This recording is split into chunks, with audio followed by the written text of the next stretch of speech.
जब मैं कहता हूँ रसमय हो, रासमय हो, तो मैं साधन सुझा रहा हूँ।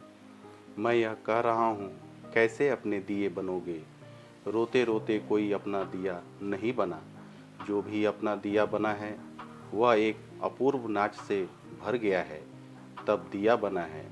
मुस्कुराहट, नाच, आनंद, मग्नता, अस्तित्व के साथ एक रास रस विभोर हो जाओ तो अपने दिए बनोगे।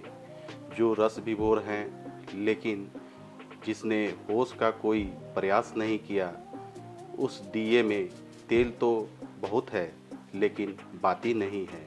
और न तो अकेली बाती काम की है, न अकेला तेल काम का है।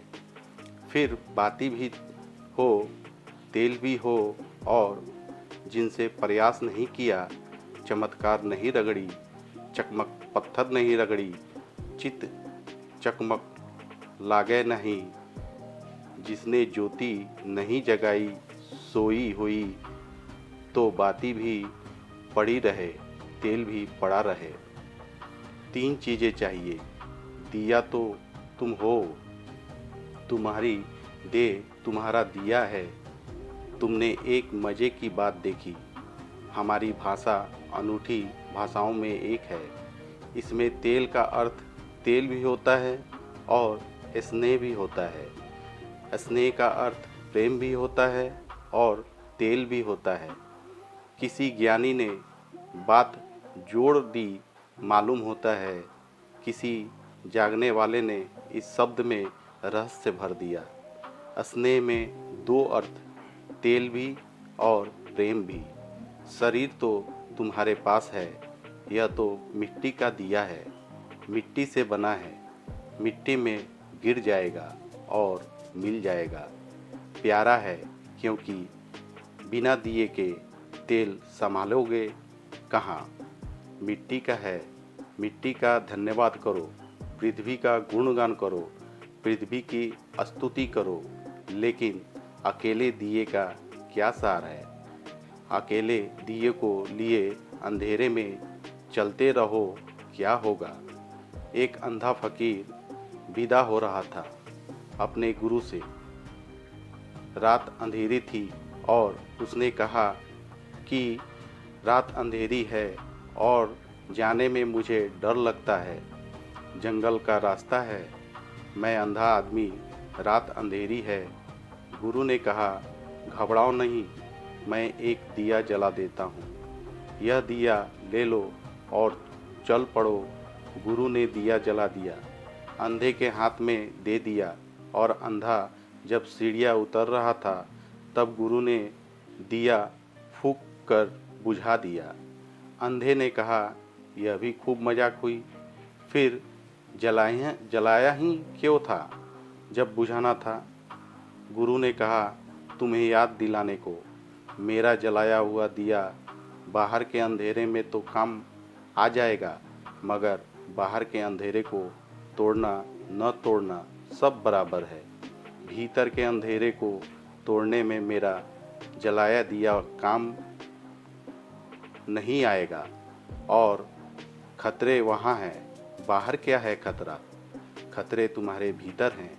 वासनाओं का, विचारों का जंगल तुम्हारे भीतर है। हिंसा के, क्रोध के, वैमनस्य के जानवर तुम्हारे भीतर हैं। खतरा उनसे है मेरे भाई। भारत के जानवर, बाहर के जानवर क्या करेंगे। ज़्यादा से ज़्यादा देह छीन लेंगे, सो देह फिर मिल जाएगी। अनंत बार मिली है, अनंत बार मिलती रहेगी, और भीतर मेरा जलाया दिया काम नहीं आ सकता। इस सद्गुरु का दिया बुझना और ऐसे कहना, और उस अंधे फकीर की भीतर की आंखें खुल गई। वह हंसा, झुका, चरण छुए और उसने कहा, आपने भी खूब समय पर मुझे जगाया। रात कट गई, सुबह हो गई, अब मैं निश्चिंत जाता हूँ। अब न मेरी मृत्यु है, अब न मेरा अंत है, अब न कोई भय है, अब न कोई जंगल है। इसी प्रकार एक शराबी एक रात लौटा। जब गया था शराब घर तो लालटेन लेकर गया था, इस डर से कि लौटते लौटते देर हो जाएगी और अंधेरे रात है। जब लौटा तो अपनी लालटेन उठाई और चल पड़ा। डगमगाते डगमगाते पैर रास्ते पर खड़ी भैंस से टकरा गई। फिर कुछ देर बाद ट्रक से टकरा गई, नाली में गिर गया। बड़ा हैरान, बीच बीच कभी कभी झोंका शराब का उतरे तो ख्याल आए कि मामला क्या है। लालटेन में मेरे हाथ में है तो मैं टकराता क्यों हूँ? तो रोशनी का हुआ क्या? फिर रोशनी का सार क्या है? अपने घर क्यों नहीं पहुँच पाता हूँ? सुबह किसी ने उसे बेहोश वहाँ पड़ा देखा तो उठाकर घर पहुँचाया। दोपहर तक उसे होश आया। शराब घर का मालिक दोपहर आया उसकी लालटेन लेकर और शराबी को कहा कि भाई, यह लालटेन तुम अपनी संभालो। रात तुम भूल से तोते का पिंजड़ा उठाकर चल दिए। अब बेहोश आदमी को क्या पता क्या तोते का पिंजड़ा है, क्या लालटेन। तोते का पिंजड़ा उठाया होगा, समझ में आया कि चलो लालटेन उठा ली, चल पड़ा। और तोते के पिंजड़े से रोशनी नहीं मिलती जब तक तुम मूर्छित हो, जब तक तुम्हारे हाथों में तोते के पिंजड़े हैं। फिर तुम उन्हें चाहे वेद कहो, गीता कहो, धम्मपद कहो, कुरान कहो, जो तुम्हें कहना हो, मगर वे तोते के पिंजड़े हैं। तुम्हारी बेहोशी के कारण तुम्हारे हाथ में लालटेन हो ही नहीं सकती। लालटेन हो तो बेहोशी नहीं हो सकती। और फिर कोई तुम्हें दे भी दे, मैं तुम्हें दिया दे भी दूँ और समझो कि उस गुरु जैसा बुझाऊँ भी न, तो भी कितनी देर तुम दिए को संभाल सकोगे। और एक कहानी है। एक जैन फकीर विदा हो रहा है। चलते वक्त उसने कहा, रात अंधेरी है, क्या आप मुझे लालटेन देंगे? अपने मित्र को कहा। मित्र ने लालटेन दे दी। वह चल पड़ा। कोई 10 कदम ही गया होगा कि किसी से टकरा गया। अंधा है, उसे दिखाई नहीं पड़ता। उसने उस दूसरे आदमी से कहा कि मेरे भाई, क्या तुम भी अंधे हो? यह मेरे हाथ की लालटेन तुम्हें दिखाई नहीं पड़ती? मैं तो अंधा हूँ, मुझे दिखाई नहीं पड़ता कुछ, इसलिए तो लालटेन लेकर चला कि कम से कम दूसरे को तो दिखाई पड़ेगी। कम से कम दूसरा तो मुझसे टकराने से बच जाएगा। तुम्हें क्या हुआ? वह आदमी हंसने लगा। उसने कहा, मैं अंधा नहीं हूँ, लेकिन तुम्हारी लालटेन बुझ गई है। अब अंधे आदमी को कैसे पता चले कि उसकी लालटेन बुझ गई है? तुम्हारे हाथ की गीता कब की बुझ गई है? तुम्हें पता है तुम्हारे हाथ की कुरान कब की बुझ गई है? तुम्हें पता है? काश तुम्हें इतना ही पता होता तो कुरान और गीता की ज़रूरत क्या होती। तुम्हारे भीतर का दिया ही नहीं जल रहा है। मिट्टी की देह है, यह दिया है। इसमें प्रेम का रस अगर भरा हो तो तेल है। इसलिए मैं कहता हूँ, रसमय हो, रासमय हो, नाचो, गाओ, उत्सव मनाओ, क्योंकि ऐसे ही तुम्हारे पोर पोर से रस झरेगा और तुम्हारा दिया तेल से भर जाएगा। और फिर तुमसे कहता हूँ कि ध्यान में चमक को रगड़ो, चकमक को रगड़ो, होश को जगाओ, जाग कर देखो विचारों को, जाग कर देखो वासनाओं को। छोड़ने को तो मैं कहता ही नहीं, जो तुमसे छोड़ने को कहे समझना कि तुम जैसा ही अंधा है। अंधेरे को कोई छोड़ने को तो समझ लेना कि अंधा है। अंधेरा छोड़ा नहीं जाता, बस दिया जल जाए अंधेरा छूट जाता है। इसलिए मैं तुमसे त्याग करने को नहीं कहता। त्याग होना चाहिए, अपने से होना चाहिए, होगा ही, अनिवार्य है। एक बार तुम्हारे भीतर बोध जग जाए, त्याग होगा ही। बोध जाने पर कौन कंकड़ पत्थरों को पकड़े बैठे रहेगा। बोध जाने पर कौन कचरे को इकट्ठा करेगा। बोध जग जाने पर कौन पकड़ेगा संसार को। रहेगा भी संसार में तो कमलवत रहेगा, पानी में, और पानी छुएगा नहीं। इसलिए मैं तुमसे त्याग करने को नहीं कहता, छोड़ने को नहीं कहता। जो तुमसे कहते हैं वे तुम जैसे अंधे हैं, और तुम्हें इसकी बात जचती है, क्योंकि अंधों को अंधों की भाषा समझ में आती है, गूंगों को गूंगों की भाषा समझ में आती है। बहरे एक दूसरे को इशारा कर लेते हैं। कठिनाई तो तब होती है जब आँख वाला तुम्हारे बीच होता है, क्योंकि वह कुछ और भाषा बोलता है, किसी और लोक की भाषा बोलता है। ऐसे तो तुम्हारी ही भाषा बोलता है, लेकिन उसके अर्थ इतने भिन्न होते हैं कि तुम चूक जाते हो, या तुम अपने अर्थ समझ लेते हो जो कि उसके अर्थ नहीं है, और तुम्हारे अर्थ अनर्थ कर देते हैं। दिया मौजूद है, प्रेम तुम्हारे रोए रोए में भरा है, लेकिन सदियों से धर्म तुम्हें प्रेम के विपरीत सिखा रहे हैं, प्रेम का शत्रु बना रहे हैं। सदियों से धर्मों ने जीवन का विरोध किया है, निषेध किया है। उन्होंने तुम्हारे प्रेम के स्रोत अवरुद्ध कर दिए हैं। उन्होंने तुम्हारे प्रेम की इतनी निंदा की है कि तुम सूख गए हो, दिया ही रह गया, झरने बंद हैं। मैं चाहता हूँ तुम्हारे झरने फिर खुले, इसलिए मैं तुमसे फिर प्रेम की बात कर रहा हूँ। प्रेम के बिना तुम कहीं भी नहीं पहुँच सकोगे। प्रेम के बिना कोई भक्ति नहीं है, और प्रेम के बिना कोई भगवान नहीं है। प्रेम ही प्रार्थना है,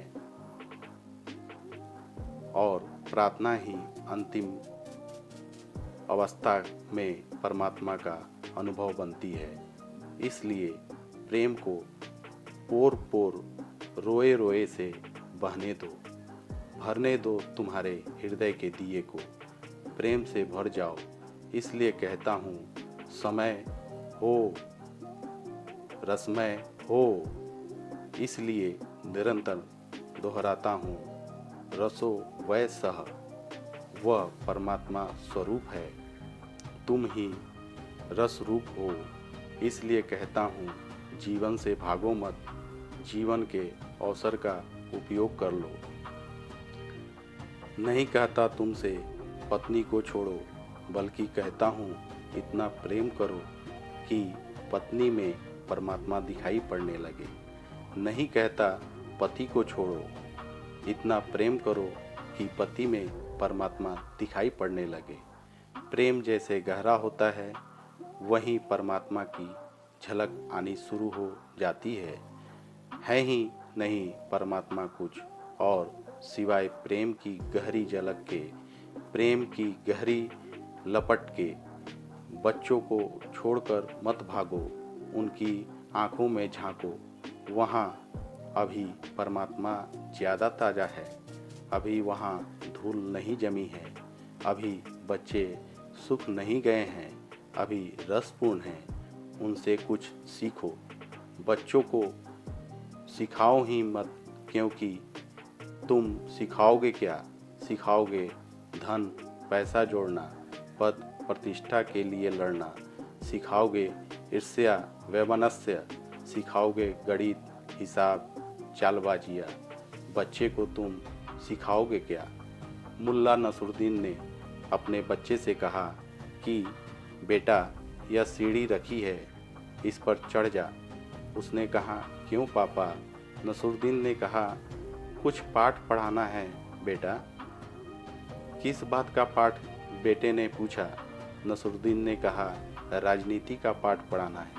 मैं राजनीति हूँ चाहता हूँ तुम ही अपनी जिंदगी में राजनीतिज्ञ बन, क्योंकि जो मज़ा राजनीति में है वो मज़ा कहीं भी नहीं। दिल्ली पहुँच कर रहना यह लक्ष्य है। कोई चीज़ विघ्न बाधा ना बने। एक पाठ तुझे देता हूँ, यह दिल्ली पहुँचने के काम आएगा। बेटा सीढ़ियों पर चढ़ गया, कोई 10 फीट ऊपर पहुँच गया। तब नसरुद्दीन ने कहा, आ छलांग लगा ले। दोनों हाथ नसरुद्दीन ने फैलाए। बेटा थोड़ा डरा। 10 फीट की ऊंचाई से कूदना, कहीं चूक जाए, इधर उधर हो जाए, हाथ पैर टूट जाए। नसरुद्दीन ने कहा, अरे डरता क्या है? मैं तेरा बाप तुझे संभालने को तत्पर खड़ा हुआ हूँ। कूद जा बेटा, श्रद्धा रख। और जब बाप ने बहुत कहा तो बेटा कूद गया। और जैसे ही बेटा कूदा, नसरुद्दीन 2 कदम हटकर खड़ा हो गया। धड़ाम से बेटा नीचे गिरा, घुटने छिल गए, रोने लगा। नसरुद्दीन ने कहा, चुप हो, पहले पाठ सीख ले। उसके बेटे ने कहा, यह किस तरह का पाठ है? आपने मुझे धोखा दिया है। कहा संभालेंगे, संभाला नहीं। नसरुद्दीन ने कहा, यही पाठ दे रहा हूँ बेटा कि राजनीति में अपने बाप को भी भरोसा मत करना, इसको गांठ बांध ले। अगर किसी को दिल्ली पहुँचना है तो ख्याल रखना, राजनीति में अपने बाप का भी भरोसा मत करना। संदेह को सजग रखना। तुम सिखाओगे क्या बच्चे को? वही सिखाओगे जो तुम जानते हो। तुम जानते क्या हो? तुम्हारे अनुभव की सार संपदा क्या है? कुछ भी तो नहीं।